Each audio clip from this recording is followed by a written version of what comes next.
The Weapon of Theory. Amilcar Cabral. Anti-copyright 2020. No rights reserved. This book is encouraged to be reprinted and stolen and made accessible by any means necessary. Radical reprint number 99. The Weapon of Theory. Amilcar Cabral, 1966.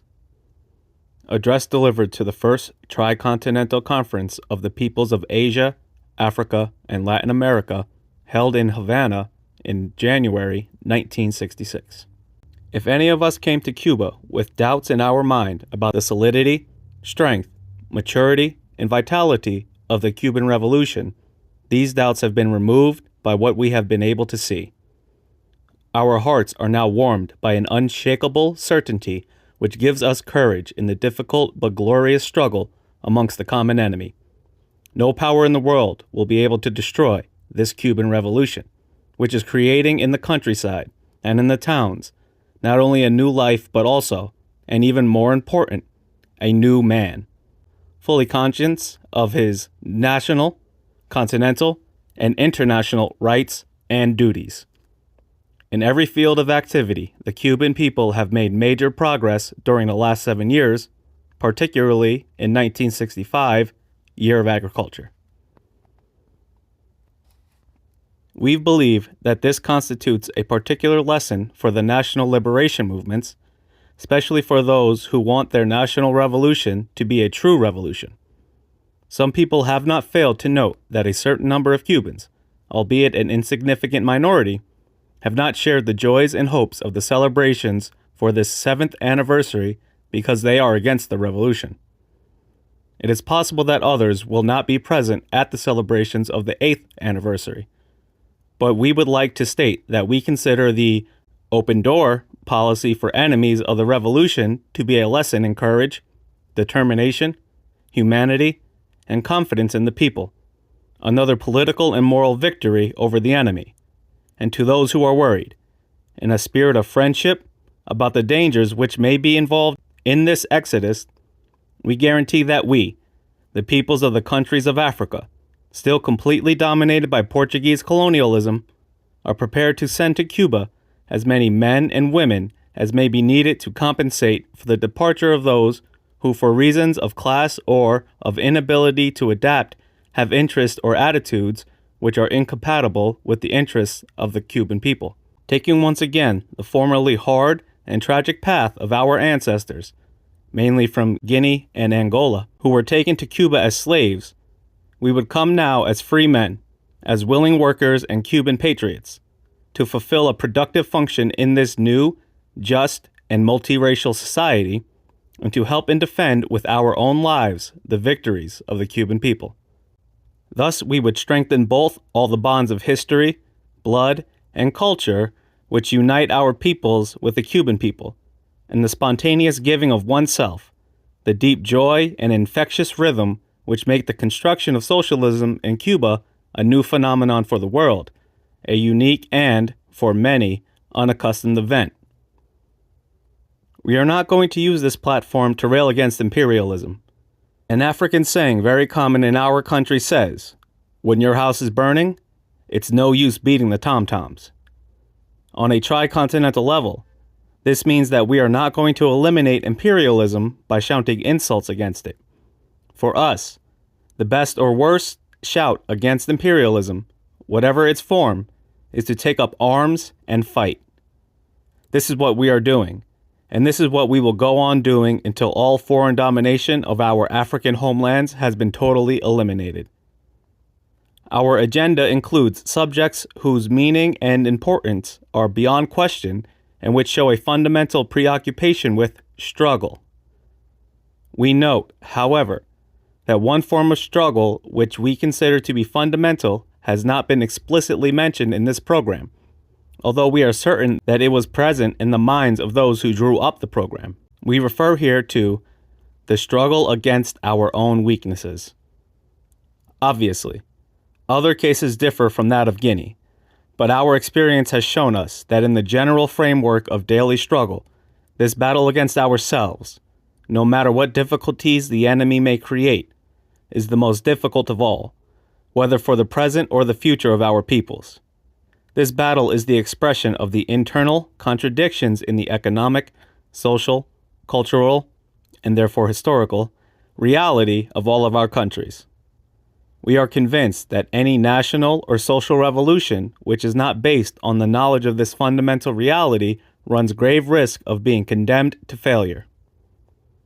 When the African peoples say in their simple language that, quote, no matter how hot the water from your well, it will not cook your rice, unquote, they express with singular simplicity a fundamental principle, not only of physics, but also of political science. We know that the development of a phenomenon and movement, whatever its external appearance, depends mainly on its internal characteristics. We also know that on the political level, our own reality, however fine and attractive the reality of others may be, can only be transformed by detailed knowledge of it, by our own efforts, by our own sacrifices. It is useful to recall in this tricontinental gathering, so rich in experience and example, that however great the similarity between our various cases and however identical our enemies, national liberation and social revolution are not exportable commodities. They are, and increasingly so every day, the outcome of local and national elaboration, more or less influenced by external factors, be they favorable or unfavorable, but essentially determined and formed by the historical reality of each people, and carried to success by the overcoming or correct solution of the internal contradictions between the various categories characterizing this reality. The success of the Cuban Revolution, taking place only 90 miles from the greatest imperialist and anti-socialist power of all time, seems to us, in its content and its way of evolution, to be a practical and conclusive illustration of the validity of this principle. However, we must recognize that we ourselves and the other liberation movements in general, referring here above all to the African experience, have not managed to pay sufficient attention to this important part of our common struggle. The ideological deficiency, not to say the total lack of ideology, within the national liberation movements, which is basically due to ignorance of the historical reality which these movements claim to transform, constitutes one of the greatest weaknesses of our struggle against imperialism, if not the greatest weakness of all.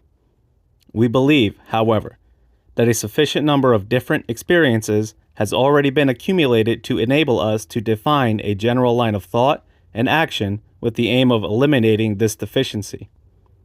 A full discussion of this subject could be useful, and would enable this conference to make a valuable contribution toward strengthening the present and future functions of the national liberation movements. This would be a concrete way of helping these movements, and in our opinion, no less important than political support or financial assistance for arms and such like. It is with the intention of making a contribution, however modest, to this debate that we present here our opinion of the foundations and objectives of national liberation in relation to the social structure. This opinion is the result of our own experiences of the struggle and of a critical appreciation of the experiences of others. To those who see it in a theoretical character, we would recall that every practice produces a theory, and that if it is true that a revolution can fail even though it be based on perfectly conceived theories, nobody yet has made a successful revolution without a revolutionary theory. Those who affirm, in our case correctly, that the motive force of history is the class struggle would certainly agree to a revision of this affirmation to make it more precise and give it an even wider field of application if they had a better knowledge of the essential characteristics of a certain colonized peoples, that is to say, peoples dominated by imperialism. In fact, in the general evolution of humanity and of each of the peoples of which it is composed, classes appear neither as a generalized and simultaneous phenomenon throughout the totality of these groups, nor as a finished, perfect, uniform, and spontaneous whole. The definition of classes within one or several human groups is a fundamental consequence of the progressive development of the productive forces and of the characteristics of the distribution of the wealth produced by the group or usurped from others. That is to say, that the socio-economic phenomenon class is created and develops as a function of at least two essential and interdependent variables: the level of productive forces and the pattern of ownership of the means of production. This development takes place slowly, gradually, and unevenly, by quantitative and generally imperceptible variations in the fundamental components. Once a certain degree of accumulation is reached, this process then leads to a qualitative jump, characterized by the appearance of classes and of conflict between them. Factors external to the socio-economic whole can influence, more or less significantly, the process of development of classes, accelerating it, slowing it down, and even causing regressions. When, for whatever reason, the influence of these factors ceases, the process reassumes its independence, and its rhythm is then determined to not only be the specific internal characteristics of the whole, but also by the resultant of the effect produced in it by the temporary action of the external factors. On a strictly internal level, the rhythm of this process may vary, but it remains continuous and progressive. Sudden progress is only possible as a function of violent alterations, mutations, in the level of productive forces or in the pattern of ownership. These violent transformations carried out within the process of development of classes as a result of mutations in the level of productive forces or in the pattern of ownership are generally called, in economic and political language, revolutions. Clearly, however, the possibilities of this process are noticeably influenced by external factors and particularly by the interaction of human groups. This interaction is considerably increased by the development of means of transport and communication which has created the modern world, eliminating the isolation of human groups within one area or areas within one continent and between continents. This development, characteristic of a long historical period which began with the invention of the first means of transport, was already more evident in the time of the Punic voyages and in the Greek colonization, and was accentuated by maritime discoveries, the invention of the steam engine, and the discovery of electricity. And in our own times, with the progressive domesticization of atomic energy, it is possible to promise, if not to take men to the stars, at least to humanize the universe. This leads us to pose the following question: does history begin only with the development of the phenomenon of class, and consequently of class struggle? To reply in the affirmative would be to place outside history the whole period of life of human groups from the discovery of hunting, and later of nomadic and sedentary agriculture, to the organization of herds and the private appropriation of land. It would also be to consider, and this we refuse to accept, that various human groups in Africa, Asia, and Latin America were living without history or outside history at the time when they were subjected to the yoke of imperialism. It would be to consider that the peoples of our countries, such as the Balantes of Guinea, the Koaniamas of Angola, and the Mocandes of Mozambique, are still living today if we abstract the slight influence of colonialism to which they have been subjected outside history, or that they have no history. Our refusal, based as it is on concrete knowledge of the socio-economic reality of our countries and on the analysis of the process of development of the phenomenon class, as we have seen earlier, leads us to conclude that if class struggle is the motive force of history, it is so only in a specific historical period. This means that before the class struggle, and necessarily after it, since in the world there is no before without an after, one or several factors was and will be the motive force of history. It is not difficult to see that this factor in the history of each human group is the mode of production, the level of productive forces, and the pattern of ownership characteristic of that group. Furthermore, as we have seen, classes themselves, class struggle, and their subsequent definition are the result of the development of the productive forces in conjunction with the pattern of ownership of the means of production. It therefore seems correct to conclude that the level of productive forces, the essential determining element in the content and form of class struggle, is the true and permanent motive force of history. If we accept this conclusion, then the doubts in our minds are cleared away. Because if on the one hand we can see the existence of history before the class struggle is guaranteed, and thus avoid for some human groups in our countries, and perhaps in our continent, the sad position of being peoples without any history, then on the other hand, we can see that history has continuity even after the disappearance of class struggle or of classes themselves. And as it was not we who postulated, on a scientific basis, the fact of the disappearance of classes as a historical inevitability, we can feel satisfied at having reached this conclusion which, to a certain extent, reestablishes coherence and at the same time gives to those people who, like the people of Cuba, are building socialism, the agreeable certainty that they will not cease to have a history when they complete the process of elimination of the phenomenon of class and class struggle within their socio-economic whole. Eternity is not of this world, but man will outlive classes and will continue to produce and make history, since he can never free himself from the burden of his needs, both of mind and of body, which are the basis of the development of the forces of production. The foregoing and the reality of our times allow us to state that the history of one human group or of humanity goes through at least 3 stages. The first is characterized by a low level of productive forces, of man's domination over nature. The mode of production is of a rudimentary character. Private appropriation of the means of production does not yet exist. There are no classes, nor consequently is there any class struggle. In the second stage, the increased level of productive forces leads to private appropriation of the means of production, progressively complicates the mode of production, provokes conflicts of interest within the socio-economic whole in movement, and makes possible the appearance of the phenomena class and hence of class struggle, the social expression of the contradiction in the economic field between the mode of production and private appropriation of the means of production. In the third stage, once a certain level of productive forces is reached, the elimination of private appropriation of the means of production is made possible and is carried out, together with the elimination of the phenomenon class and hence of class struggle. New and hitherto unknown forces in the historical process of the socio-economic whole are then unleashed. In politico-economic language,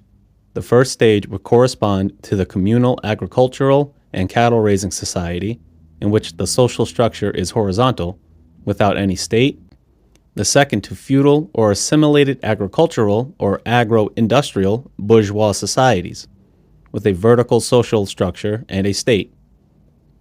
The third to a socialist or communist societies, in which the economy is mainly, if not exclusively, industrial, since agriculture itself becomes a form of industry, and in which the state tends to progressively disappear, or actually disappears, and where the social structure returns to horizontality at a higher level of productive forces, social relations, and appreciation of human values. At the level of humanity or of part of humanity, human groups within one area or one of several continents, these 3 stages, or 2 of them, can be simultaneous, as is shown as much by the present as by the past. This is a result of the uneven development of human societies, whether caused by internal relations or by one or more external factors exerting an accelerating or slowing down influence on their evolution. On the other hand, in the historical process of a given socio-economic whole, each of the above-mentioned stages contains, once a certain level of transformation is reached, the seeds of the following stage. We should also note that in the present phase of the life of humanity, and for a given socio-economic whole, the time sequence of the 3 characteristic stages is not indispensable. Whatever its level of productive forces and present social structure, a society can pass rapidly through the defined stages appropriate to the concrete local realities, both historical and human, and reach a higher stage of existence. This progress depends on the concrete possibilities of development of the society's productive forces and is governed mainly by the nature of the political power ruling the society. That is to say, by the type of state or, if one likes, by the character of the dominant class or classes within the society. A more detailed analysis would show that the possibility of such a jump in the historical process arises mainly, in the economic field, from the power of the means available to man at the time for dominating nature, and, in the political field, from the new event which has radically changed the face of the world and the development of history, the creation of socialist states. Thus, we see that our peoples have their own history regardless of the stage of their economic development. When they were subjected to imperialist domination, the historical process of each of our peoples, or of the human groups of which they are composed, was subjected to the violent action of an exterior factor. This action, the impact of imperialism on our societies, could not fail to influence the process of development of the productive forces in our countries and the social structure of our countries, as well as the content and form of our national liberation struggles. But we also see that in the historical context of the development of these struggles, our peoples have the concrete possibility of going from their present situation of exploitation and underdevelopment to a new stage of their historical process which can lead them to a higher form of economic, social, and cultural existence. The political statement drawn up by the International Preparatory Committee of this conference, for which we reaffirm our complete support, placed imperialism, by clear and succinct analysis, in its economic context and historical coordinates. We will not repeat here what has already been said in the Assembly. We will simply state that imperialism can be defined as a worldwide expression of the search for profits and the ever-increasing accumulation of surplus value by monopoly financial capital centered in two parts of the world, first in Europe and then in North America. And if we wish to place the fact of imperialism within the general trajectory of the evolution of the transcendental factor which has changed the face of the world, namely capital and the process of accumulation, we can say that imperialism is piracy transplanted from the seas to dry land, piracy reorganized, consolidated, and adapted to the aim of exploiting the natural and human resources of our peoples. But if we can calmly analyze the imperialist phenomenon, we will not shock anybody by admitting that imperialism, and everything goes to prove that it is in fact the last phase in the evolution of capitalism, has been a historical necessity, a consequence of the impetus given by the productive forces and of the transformations of the means of production in the general context of humanity, considered as one movement, that is to say, a necessity like those today of the national liberation of peoples, the destruction of capital, and the advent of socialism. The important thing for our peoples is to know whether imperialism, in its role as capital in action, has fulfilled in our countries its historical mission, the acceleration of the process of development of the productive forces and their transformation in the sense of increasing complexity in the means of production, increasing the differentiation between the classes with the development of the bourgeoisie, and intensifying the class struggle, and appreciably increasing the level of economic, social, and cultural life of the peoples. It is also worth examining the influences and effects of imperialist action on the social structure and the historical processes of our peoples. We will not condemn nor justify imperialism here. We will simply state that as much on the economic level as on the social and cultural level, imperialist capital has not remotely fulfilled the historical mission carried out by capital in the countries of accumulation. This means that, if on the one hand, imperialist capital has had, in the great majority of the dominated countries, the simple function of multiplying surplus value, it can be seen on the other hand that the historical capacity of capital as indestructible accelerator of the process of development of productive forces depends strictly on its freedom, that is to say, on the degree of independence with which it is utilized. We must, however, recognize that in certain cases, imperialist capital, or moribund capitalism, has had sufficient self-interest, strength, and time to increase the level of productive forces, as well as building towns, and to allow a minority of the local population to attain a higher and even privileged standard of living, thus contributing to a process which some would call dialectical, by widening the contradictions within the societies in question. In other, even rarer cases, there has existed the possibility of accumulation of capital, creating the conditions for the development of a local bourgeoisie.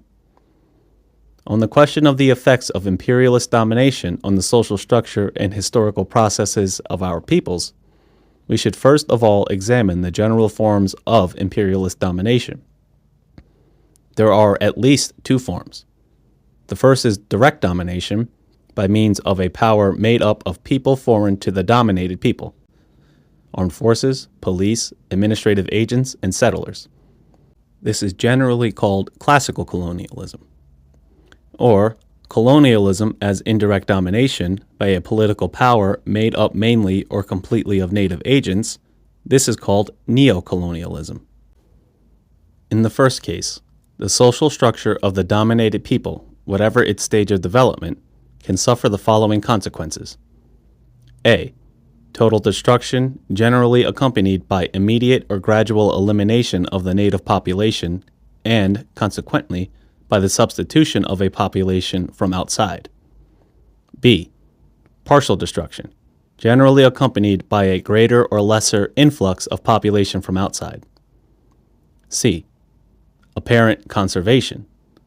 conditioned by confining the native society to zones or reserves generally offering no possibilities of living, accompanied by massive implementation of population from outside. The two latter cases are those which we must consider in the framework of the problematic national liberation, and they are extensively present in Africa. One can say that in either case, the influence of imperialism on the historical process of the dominated people produced paralysis, stagnation, and even in some cases regression in this process. However, this paralysis is not complete.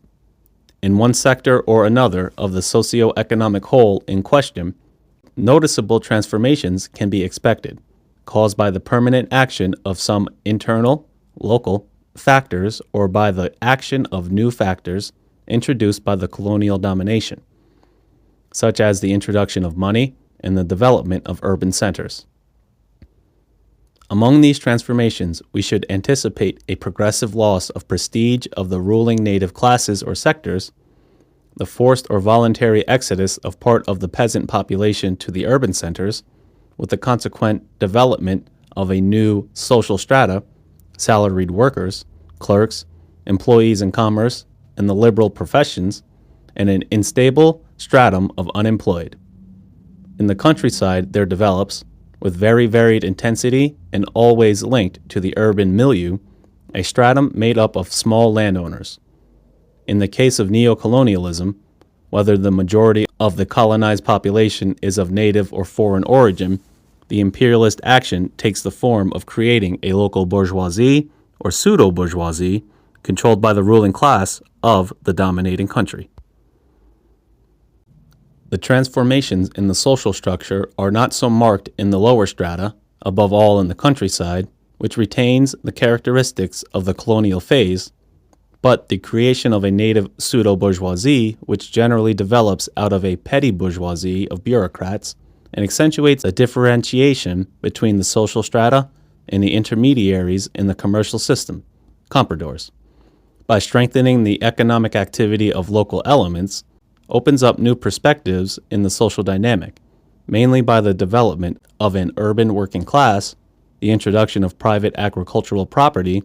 and the progressive appearance of an agricultural proletariat. These more or less noticeable transformations of the social structure, produced by a significant increase in the level of productive forces,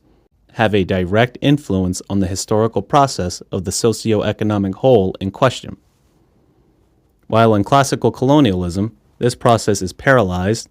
neocolonialist domination, by allowing the social dynamic to awaken, conflicts of interest between native social strata or class struggles, creates the illusion that the historical process is returning to its normal evolution. This illusion will be reinforced by the existence of a political power, national state, composed of native elements. In reality, it is scarcely even an illusion. since the submission of the local ruling class to the ruling class of the dominating country limits or prevents the development of the national productive forces. But in the concrete conditions of the present-day world economy, this dependence is fatal, and thus the local pseudo-bourgeoisie, however nationalist it may be, cannot effectively fulfill its historical function. It cannot freely direct the development of the productive forces. In brief, it cannot be a national bourgeoisie. For as we have seen, the productive forces are the motive force of history, and total freedom of the process of their development is an indispensable condition for their proper functioning. We therefore see that both in colonialism and in neocolonialism, the essential characteristic of imperialist domination remains the same: the negation of the historical process of the dominated people by means of violent usurpation of the freedom of development of the national productive forces. This observation, which identifies the essence of the two apparent forms of imperialist domination, seems to us to be a major importance for the thought and action of liberation movements, both in the course of struggle and after the winning of independence. On the basis of this, we can state that national liberation is the phenomenon in which a given socioeconomic whole rejects the negation of its historical process. In other words, the national liberation of a people is the regaining of the historical personality of that people, its return to history through the destruction of the imperialist domination to which it was subjected. We have seen that the violent usurpations of the freedom of the process of development of the productive forces of the dominated socioeconomic whole constitutes the principal and permanent characteristics of imperialist domination, whatever its form. We have also seen that this freedom alone can guarantee the normal development of the historical process of a people. We can therefore conclude that national liberation exists only when the national productive forces have been completely freed from every kind of foreign domination. It is often said that national liberation is based on the right of every people to freely control its own destiny, and that the objective of this liberation is national independence. Although we do not disagree with this vague and subjective way of expressing a complex reality, we prefer to be objective, since for us the basis of national liberation, whatever the formulas adopted on the level of international law, is the inalienable right of every people to have its own history, and the objective of national liberation is to regain this right usurped by imperialism. That is to say, to free the process of development of the national productive forces. For this reason, in our opinion, any national liberation movement which does not take into consideration this basis and this objective may certainly struggle against imperialism, but will surely not be struggling for national liberation. This means that, bearing in mind the essential characteristics of the present world economy, as well as experiences already gained in the field of anti-imperialist struggle, the principal aspect of national liberation struggle is the struggle against neocolonialism. Furthermore, if we accept that national liberation demands a profound mutation in the process of development of the productive forces, we see that this phenomenon of national liberation necessarily corresponds to a revolution. The important thing is to be conscious of the objective and subjective conditions in which this revolution can be made, and to know the type or types of struggle most appropriate for its realization. We are not going to repeat here that these conditions are favorable in the present phase of the history of humanity. It is sufficient to recall that unfavorable conditions also exist, just as much on the international level as on the internal level of each nation struggling for liberation. On the international level, it seems to us that the following factors, at least, are unfavorable to the national liberation movements: the neo-colonial situation of a great number of states which, having won political independence, are now tending to join up with others already in that situation; the progress made by neo-capitalism, particularly in Europe, where imperialism is adopting preferential investments, encouraging the development of a privileged proletariat and thus lowering the revolutionary level of the working classes;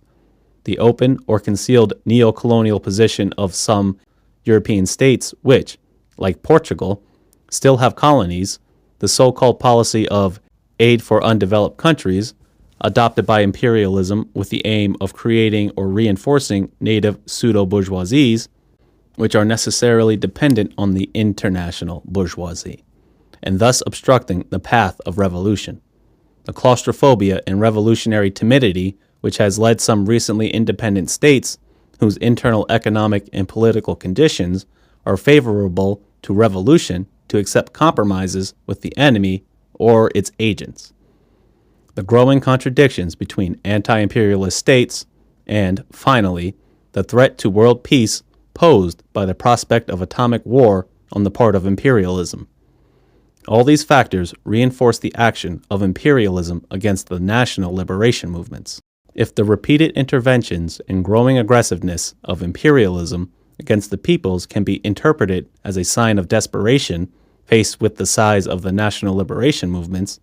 they can also be explained by a certain extent by the weaknesses produced by these unfavorable factors within the general front of the anti-imperialist struggle. On the internal level, we believe that the most important weaknesses or unfavorable factors are inherent in the socio-economic structure and in the tendencies of its evolution under imperialist pressure, or to be more precise, in the little or no attention paid to the characteristics of this structure and these tendencies by the national liberation movements in deciding on the strategy of their struggles. By saying this, we do not wish to diminish the importance of other internal factors, which are unfavorable to national liberation, such as economic underdevelopment, the consequent social and cultural backwardness of the popular masses, tribalism, and other contradictions of lesser importance.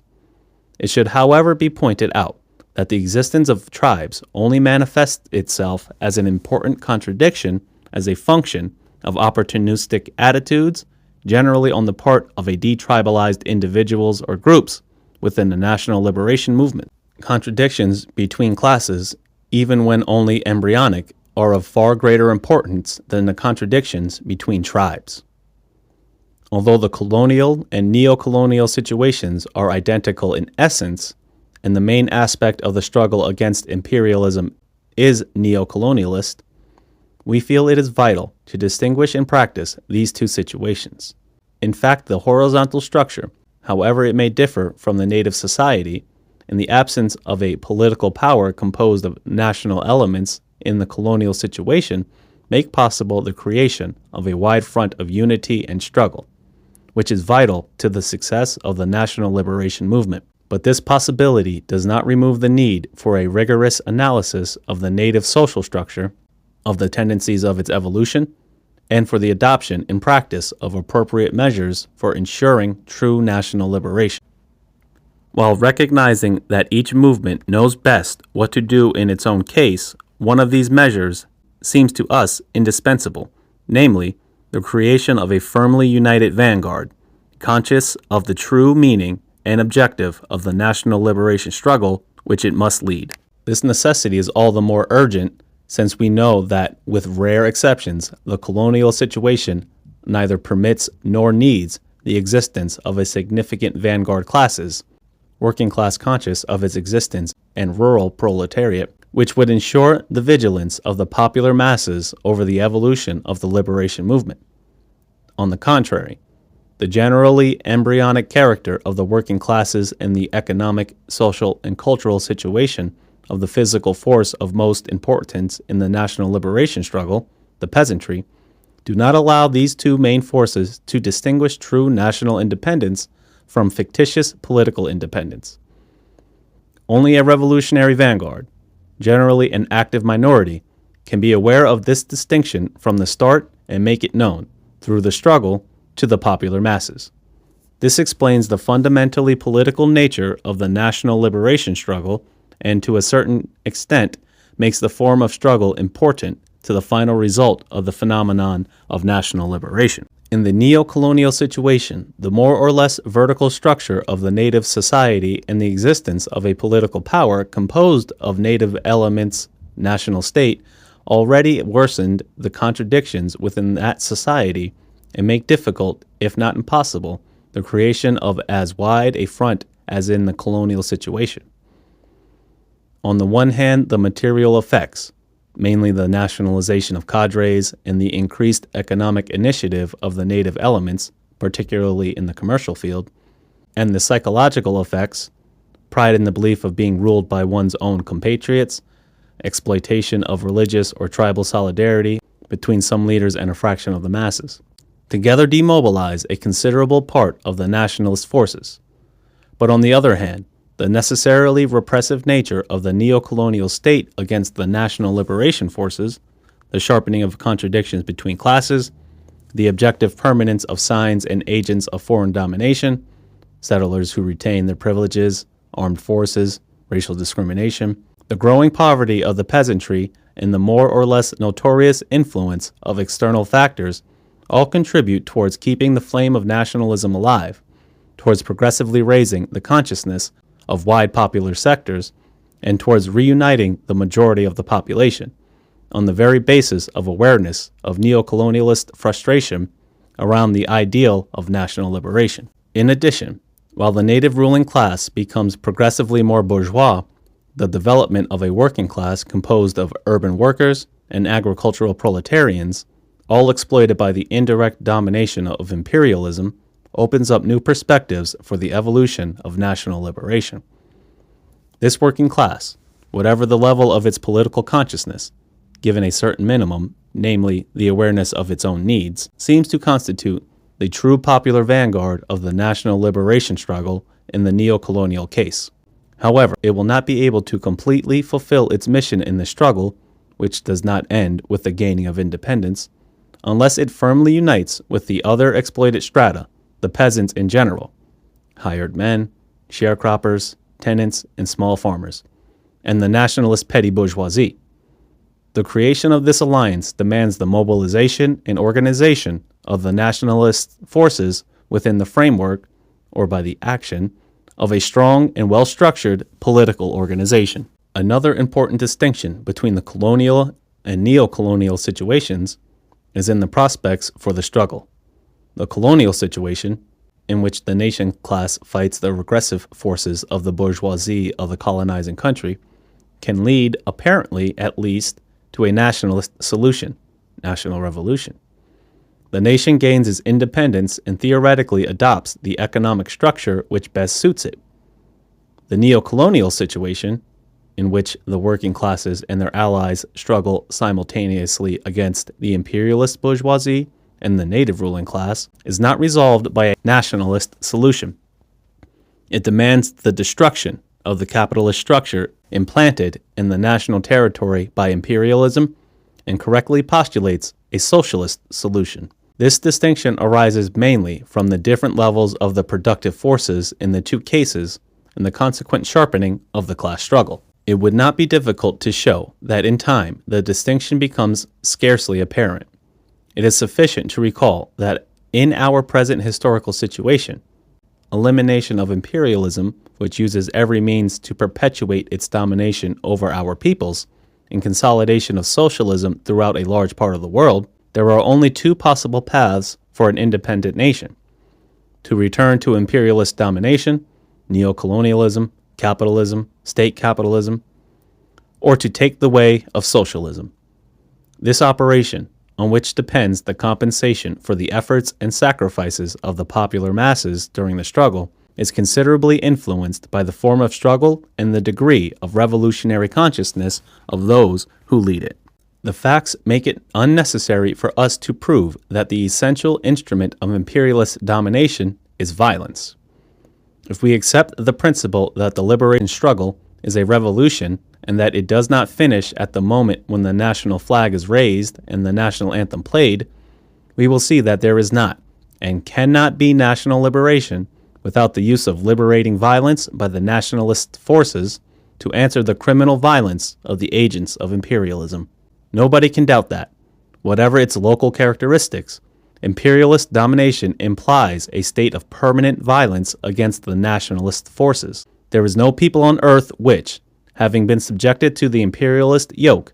colonialist or neo-colonialist, has managed to gain its independence, nominal or effective,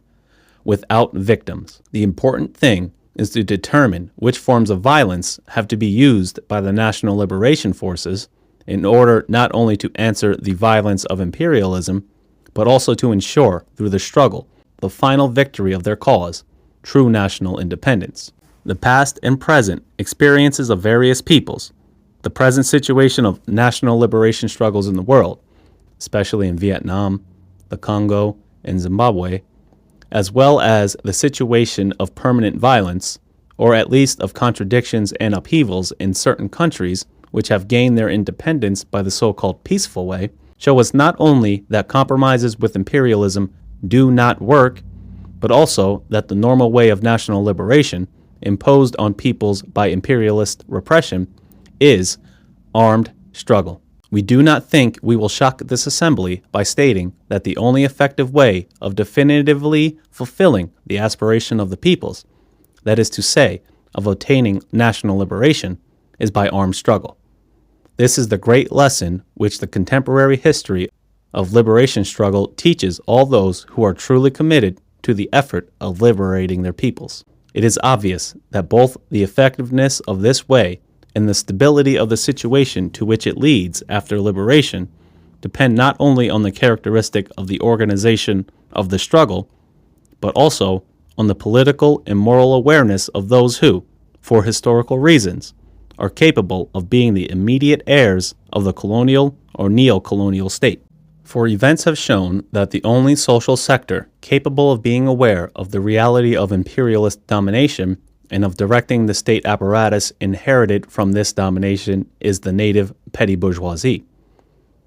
If we bear in mind the aleatory characteristics and the complexity of the tendencies naturally inherent in the economic situation of this social stratum or class, we will see that this specific inevitability in our situation constitutes one of the weaknesses of the national liberation movement. The colonial situation, which does not permit the development of a native pseudo-bourgeoisie and in which the popular masses do not generally reach the necessary level of political consciousness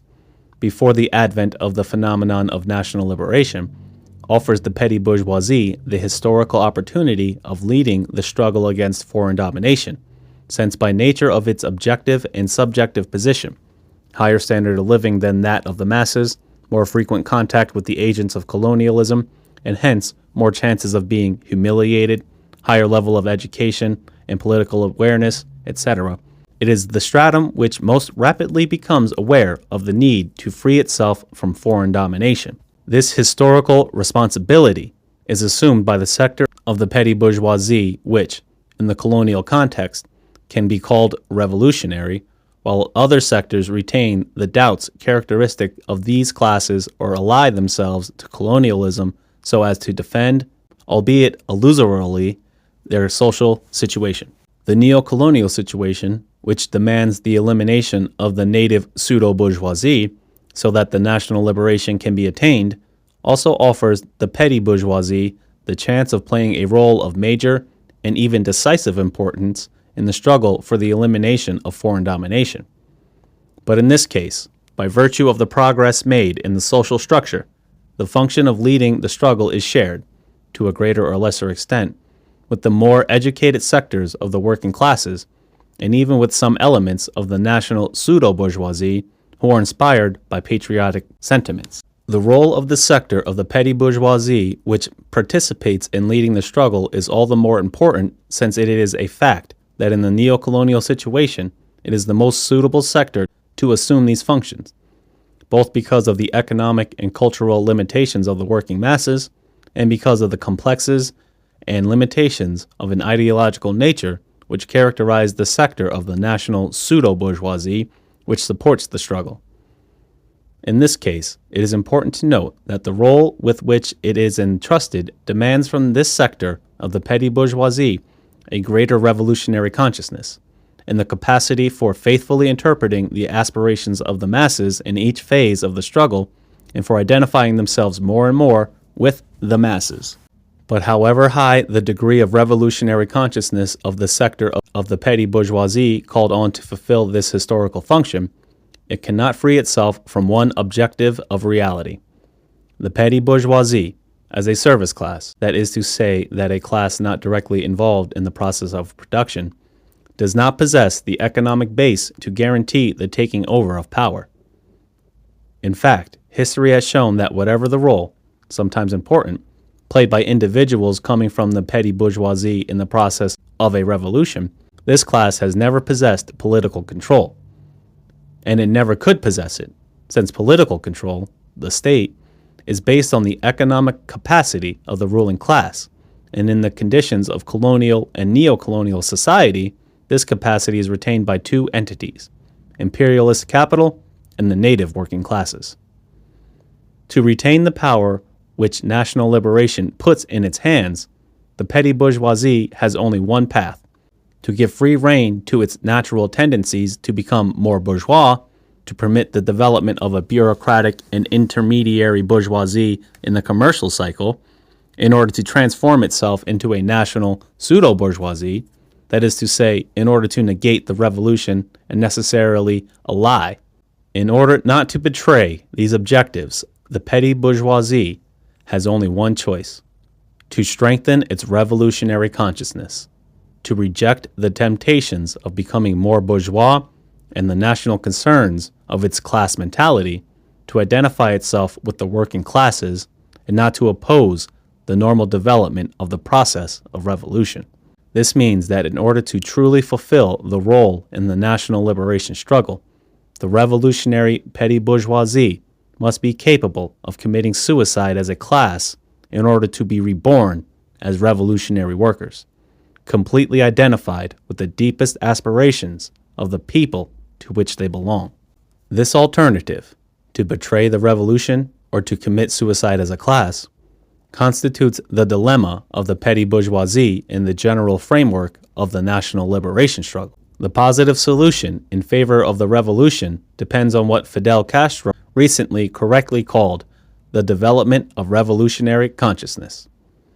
This dependence necessarily calls our attention to the capacity of the leader of the national liberation struggle to remain faithful to the principles and to the fundamental cause of this struggle.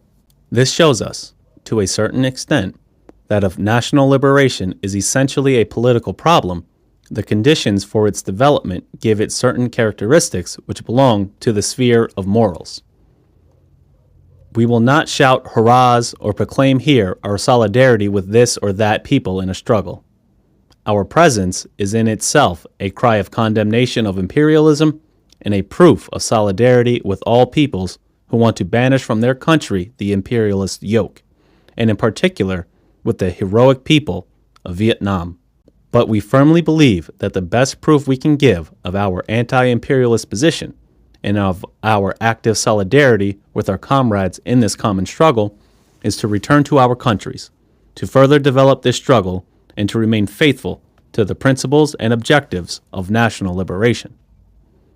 Our wish is that every national liberation movement represented here may be able to repeat in its own country, arms in hand, in unison with its people, the already legendary cry of Cuba, Patria o muerte, venceramos. Death to the forces of imperialism. Free, prosperous, and happy country for each of our peoples. Venceramos. The Radical Reprint series is an imprint of pattern books in Skizine to make radical theory immediately accessible through cheap books and cheap free zines, and is a project of translating and recirculating forgotten works. We deserve to receive free revolutionary theory anywhere. In order to change the world, we deserve the privilege to access awareness of that way the world operates. We deserve immediate access to everything that came before us and everything that currently exists.